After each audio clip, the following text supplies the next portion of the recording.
সম্প্রতি নারী হকিতে নতুন ইতিহাস গড়েছে বাংলাদেশ। বাছাই পর্বে রানার্স আপ হয়ে প্রথমবারের মতো এশিয়ান গেমস হকিতে কোয়ালিফাই করেছে বাংলাদেশ নারী দল। সেই দলের অধিনায়ক দিনাজপুরের অর্পিতা পাল। ইন্দোনেশিয়ায় এশিয়ান গেমসের বাছাই পর্বের বড় মঞ্চে রেখেছেন প্রতিভার স্বাক্ষর। দিনাজপুর সদরের রাজবাটি এলাকার নির্মাণ শ্রমিক অমল পাল ও সরস্বতী পালের মেয়ে অর্পিতা। বাড়ির পাশে জুবলি স্কুলে লেখাপড়ার পাশাপাশি আগ্রহ ছিল হকিতে। প্রতিভাবান এই খেলোয়াড় জায়গা করে নেন বিকেএসপিতে। তার নেতৃত্বেই বাংলাদেশ নারী হকি দল এখন এশিয়ার মূল পর্বে।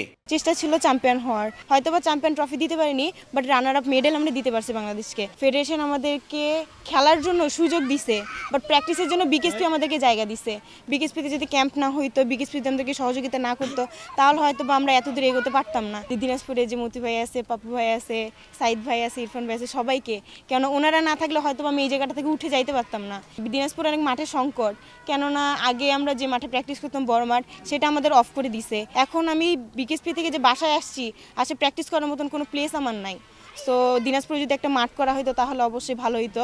মেয়ের সাফল্যে গর্বিত বাবা মা, তাদের প্রত্যাশা মেয়ে দেশের মুখ উজ্জ্বল করবে। অর্পিতার সাফল্যে গর্বিত স্কুলের শিক্ষার্থী ও শিক্ষকরাও। সবার কাছে আমি দোয়া চাই, মা হিসেবে সবাই ওকে দোয়া করবেন, ভবিষ্যৎ যেন ভালো কিছু করতে পারে, ও যেন ভালোভাবে খেলতে পারে, ও যেন দেশের মুখ উজ্জ্বল করতে পারে। ভবিষ্যতে আমাদের এটাই আশা, মানে ও ভালো খেলবে, ভালো জায়গায় যাবে, দেশের খুব সুনাম হবে, বাংলাদেশের সুনাম হবে। তারা বাংলাদেশের জন্য যে সুনাম বয়ে আছেন, এটি আমাদের জন্য অনন্য। অর্পিতা হকি খেলে তার আমরা অনেক খুশি।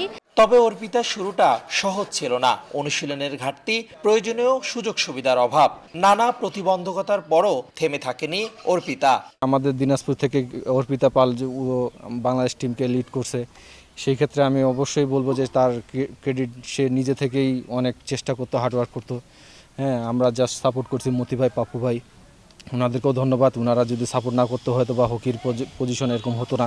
আমরা অত্যন্ত খুশি যে দিনাজপুরের দুজন মেয়ে আমাদের ছিল, অর্পিতা ক্যাপ্টেন ছিল, তার নেতৃত্বে বাংলাদেশ টিম রানার্স আপ হয়েছে। আমরা অত্যন্ত দিনাজপুরবাসী এবং ক্রীড়াঙ্গনের সঙ্গে যারা আমরা সম্পৃক্ত, আমরা আজকে অত্যন্ত আনন্দিত যে দিনাজপুরের মেয়ে এই প্রথম আন্তর্জাতিক কোনো মহিলা টুর্নামেন্টে প্রথম নেতৃত্ব দিয়ে বাংলাদেশ একটা ভালো রেজাল্ট করেছে।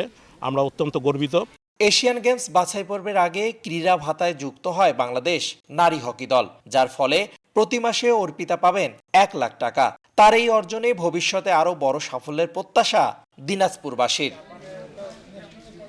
রেদওয়ান হিমেল, সময় সংবাদ, দিনাজপুর।